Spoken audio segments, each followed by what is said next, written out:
पिछले साल भी डोनाल्ड ट्रंप ने अपनी तमाम कोशिशें करी कि इसको नोबेल प्राइज मिल जाए। इंडिया पाकिस्तान का वॉर रुकवाया, लाओ नोबेल प्राइज। रशिया यूक्रेन का वॉर रुकवाया, लाओ नोबेल प्राइज। यानी कि जिस देश के साथ भी वॉर रुकवाने गए इसने ड्रामा किया, वहीं पर नोबेल प्राइज का जिक्र करने लगा। ना जाने कितने बार एक्सपर्ट ट्वीट करते हुए इसने नोबेल प्राइज का जिक्र किया, लेकिन इसको नोबेल प्राइज नहीं मिला और शायद इस साल ही इसको नोबेल प्राइज नहीं मिलेगा। लेकिन हाँ, एक प्राइज है जो डोनाल्ड ट्रंप को मिल सकता है। The biggest liar during his presidency का इसको प्राइज मिल सकता है। दरअसल डोनाल्ड ट्रंप जब से प्रेसिडेंट की कुर्सी पर बैठा है तब से डोनाल्ड ट्रंप ने तकरीबन 55,654 बार झूठे स्टेटमेंट दिए, यानी कि तकरीबन 98 झूठ डोनाल्ड ट्रंप रोजाना बोलता है। फिलहाल डोनाल्ड ट्रंप की ये हरकत है जो पूरी दुनिया के सामने आ रही है। अब बाकी आइए देखते हैं मिडिल ईस्ट के अंदर आखिर क्या चल रहा है। देखिए, वीडियो शुरू करने से पहले मैं आपको बता दूं, ईरान और अमेरिका इन दोनों के दरमियान कभी भी किसी तरह की डील शायद ना हो, और हो सकता है अगले 24 से 48 घंटे में ही इजराइल और अमेरिका दोनों मिलकर ईरान पर हमले करने शुरू कर दे। फिलहाल कहीं ना कहीं अब नेतन्याहू डोनाल्ड ट्रंप को फिर से इस जंग में घसीट कर लाएगा और कहीं ना कहीं डोनाल्ड ट्रंप को मनाएगा चलाएगा कि चलो ईरान पर हमला करना शुरू कर दो, और डोनाल्ड ट्रंप नेतन्याहू की बात में बहुत ही आसानी से आ भी जाएगा। दरअसल डोनाल्ड ट्रंप ने पोस्ट किया कि चाहे लोग इजराइल को पसंद करें या ना करें, उन्होंने संयुक्त राज्य अमेरिका के एक महान सहयोगी के रूप में खुद को साबित किया है। वे साहसी है, निडर है, वफादार है और बुद्धिमान भी है, और संघर्ष और तनाव के दिनों में अपना असली रंग दिखाने वाले लोगों से बिल्कुल विपरीत है। यानी कि यहाँ डोनाल्ड ट्रंप का इशारा इन यूरोपीय कंट्री की तरफ है, क्योंकि इस जंग के दौरान डोनाल्ड ट्रंप ने नेटो के देशों को इस जंग में बुलाया था कि आओ ईरान के खिलाफ आओ, स्ट्रेट ऑफ होर्मुज़ को खुलवाओ, लेकिन इस जंग में कोई भी देश अमेरिका के साथ नहीं आया। इसी वजह से ट्रंप कह रहा है कि इजराइल उन देशों से बिल्कुल विपरीत है। डोनाल्ड ट्रंप इजराइल से इतनी ज़्यादा मोहब्बत करता है कि शायद इतनी मोहब्बत डोनाल्ड ट्रंप अपने देशवासियों से, अपने देश से भी ना करता होगा। उधर जो स्ट्रेट ऑफ होर्मुज़ के दोनों साइड को अमेरिका ने नाकाबंदी किया हुआ है, अब अमेरिका की नेवी ऐसे प्लानिंग कर रही है कि वहाँ से आने वाले जहाज़ों को पूरी तरह सीज कर लिया जाए, अपने कब्जे में कर लिया जाएगा।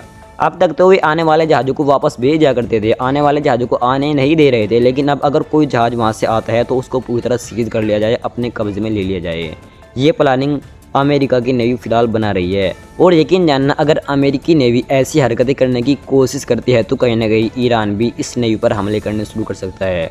फिलहाल ये जंग कभी भी किसी भी वक्त शुरू हो सकती है। उधर तस्नीम न्यूज़ एजेंसी ने बिल्कुल कंफर्म कर दिया है। डोनाल्ड ट्रंप बार बार ट्वीट पर ट्वीट करके कह रहा था ना कि इस्लामाबाद के अंदर हमारी और ईरान के दरमियान बहुत जल्द बातचीत हो सकती है, बहुत जल्द ईरान हमसे बातचीत करने के लिए पूरी तरह तैयार है और हम भी पूरी तरह बातचीत करने के लिए तैयार है।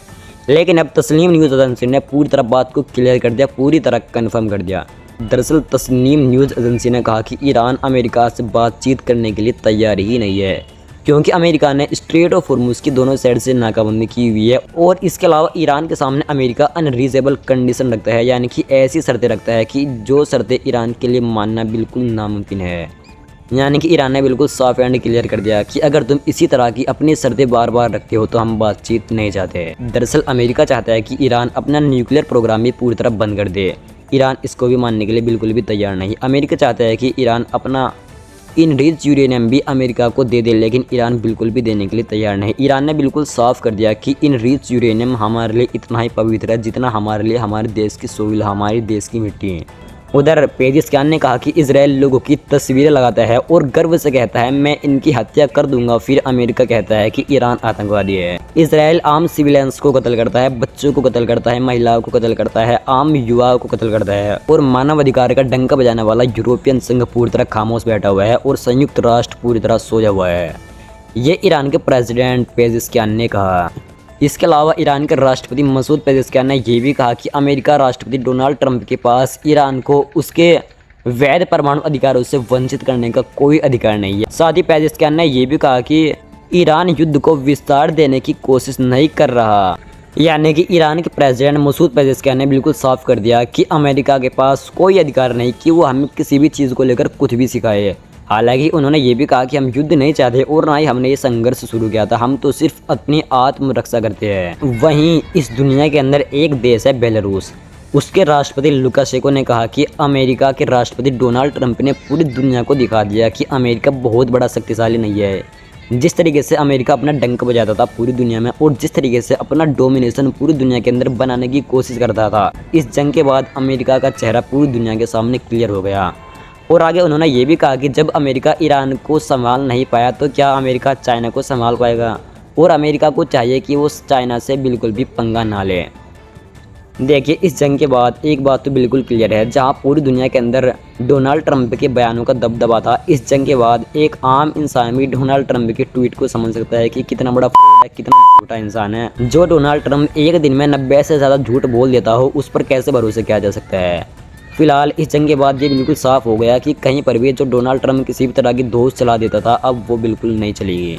उधर अमेरिकन अखबार द न्यूयॉर्क टाइम्स ने ईरान की सैन्य क्षमताओं को लेकर बहुत बड़ा दावा किया है। दरअसल द न्यूयॉर्क टाइम्स के मुताबिक ईरान के पास अभी भी बहुत बड़े लेवल पर सैन्य क्षमता मौजूद है। ईरान के तकरीबन 40% ड्रोन अभी भी पूरी तरह सुरक्षित है और तकरीबन 60% मिसाइल लॉन्चर सुरक्षित है और 70% से ज़्यादा मिसाइल भंडार ईरान का अभी भी बिल्कुल सुरक्षित है। इसके अलावा द न्यूयॉर्क टाइम्स ने आगे ये भी लिखा, ईरान ने 100 मिसाइल लॉन्चर्स को ज़मीन के नीचे कहीं पर छुपो दिया है, यानी कि जब युद्ध शुरू होगा तब ईरान उन मिसाइल लॉन्चर्स को निकालेगा और वहीं से मिसाइल को फायर कर देगा और अमेरिका उन मिसाइल लॉन्चर्स का पता नहीं लगा पाएगा। फिलहाल ये द न्यूयॉर्क टाइम्स ने बहुत बड़ा दावा किया है ईरान को लेकर। इससे ईरान की ताकत का भी एहसास अमेरिका को शायद हो चुका होगा।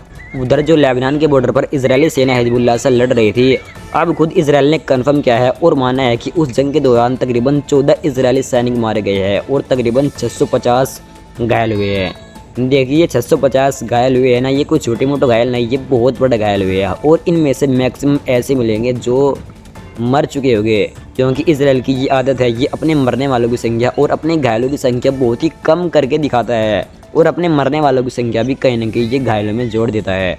अगर 650 इसराइल अपने घायलों की संख्या बता रहा है तो इसमें से बहुत सारे ऐसे मिलेंगे जो मर चुके होंगे और घायलों की संख्या 650 से ज़्यादा होंगी। फिलहाल इसराइल के आंकड़े कोई अगर माने 14 लोग मारे जा चुके हैं और 650 इसराइल के सैनिक बुरी तरह घायल हुए हैं। तो दोस्तों, ये कुछ खबरें थी जो मैंने आपके सामने रखी, बाकी देखते हैं इंशाल्लाह आगे क्या होता है। तब तक के लिए आप जुड़ जाइए।